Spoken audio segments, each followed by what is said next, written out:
the senator's reaction to the rejection of the attempt to petition to recall her. You also recall that the senator herself had earlier raised issues around the integrity of INEC in the process. Yeah, thank you very much. Yeah, we have always shown that the process of a recall was very faulty, was politically motivated, was frivolous, was baseless, was empty, was questionable, and has all the elements that should not even allow, or admit that process. If you could recall, when the issue of the petition was made, to INEC, I actually wrote to INEC chairman when they identified that the petition had some defects, and we wrote to the chairman, telling the chairman of INEC to reject the petition in its entirety, and that there was no need for him for INEC to have even gone further to the next step, knowing and looking at coming to the conclusion that the process was faulty. But we were surprised that INEC, tried to suggest to them what they should do, and ask them to go and correct their contact addresses, phone numbers, email addresses, and all of that, which they did, and they came back. Our position has been that that petition has failed ab initio, and it's not even supposed to have come to the next stage, where INEC has finally Mr. Giwa, if I may come in here, because when you say the petition has failed, this is a question of just signatures not being complete. And from the count, what we understand is that it was just about 8,000 short of the required amount. Should this be taken as a sign of the senator losing supporters in the process?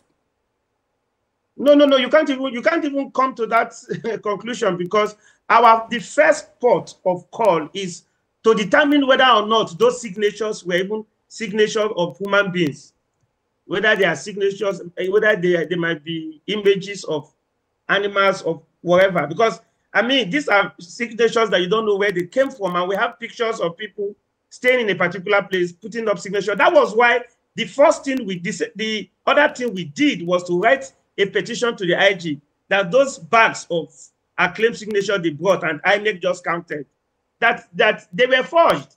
So it is not a case of, from the beginning, our position is that from the beginning, ab initio, this petition was dead on arrival. So there is actually, INEC just tried to justify what we have been saying, and we appreciate the effort, but it is something that we knew was not going to sail through, and we were waiting to see what they were going to come, whether it was less, 8,000 less. I can guarantee you, because if assuming this petition goes to the next stage, what INEC would have been doing is to now determine if those signatures were live signatures. And that is when you can say whether or not she has lost support. But I can tell you that the things they counted were just images of persons who just put some things together and call it signature. For the fact that it was called signature, I can tell you there were no signatures. I just want to make the quick correction about the figure I gave earlier. It was 29,000 shot and not 8,000. But I also wanted to talk about the assassination claims being made by the senator, which have now been deleted. The Senate president has reacted. The governor of your state, of her state rather, has also reacted. I just wanted to take that reaction coming from the special advisor to the governor yesterday on our program. He said it is consistent with her attitude of undermining the truth and playing the victim card. And I just also want to get your reaction to that, because now she has deleted that post she made. Well, she didn't make a post. She made a declaration. She made a statement when she visited her constituency to say that there was an attempt to, there was a plan, or there was a suggestion from the Senate president to Yaya Bello that she should be killed. It was a suggestion, and she said she notified the police. Now, I think if you look at the allegation she made during a rally in Okene, you will notice that there were some facts and figures.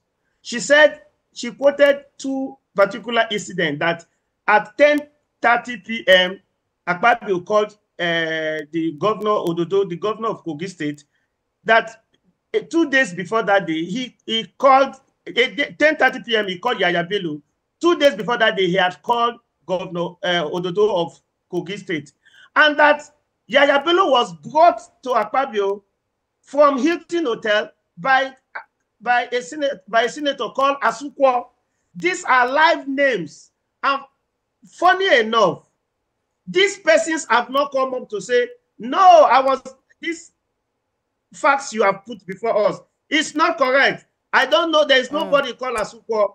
I never took Yaya Bello. Right. I was never in the audition. I'm not in Nigeria. None of these persons have come up, especially the names he mentioned. Well, we do have to go, but the Senate President has reacted and the governor of Kogi State has also reacted. But we'll continue to follow this development and speak with you as much as possible. Thank you so much for your time. Victor Giwa, lawyer to Senator Natasha Akpoti-Uduaghan. Thank you for having me. All right, let's now turn to other stories. The Minister of Works, David Umahi, has taken responsibility for the closure of the Independence Bridge in Lagos, adding that it was without his permission. Speaking to